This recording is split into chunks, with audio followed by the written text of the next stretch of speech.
আমার সেই গল্পটা এখনো শেষ হয়নি।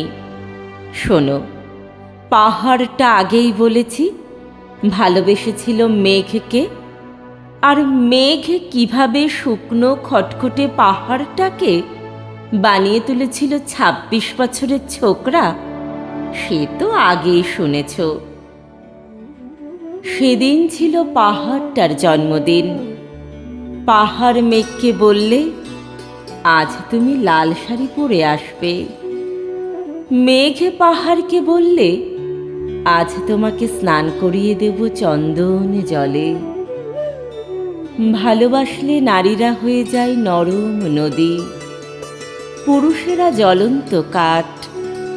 সেইভাবেই মেঘ ছিল পাহাড়ের আলিঙ্গনের আগুনে, পাহাড় ছিল মেঘের ঢেউ জলে।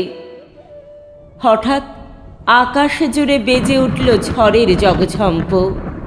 ঝাঁকড়া চুল উড়িয়ে ছিনতাইয়ের ভঙ্গিতে ছুটে এলো এক ঝাঁক হাওয়া। মেঘের আঁচলে টান মেরে বললে, ওঠ ছুরি, তোর বিয়ে। এখনো শেষ হয়নি গল্পটা। বজ্রের সঙ্গে মেঘের বিয়েটা হয়ে গেল ঠিকই, কিন্তু পাহাড়কে সে কোনো দিনই ভুলতে পারল না। বিশ্বাস না হয়তো চিরে দেখতে পারো পাহাড়টার হাড় পাঁজর। ভিতরে থই থই করছে শত ঝর্ণার জল।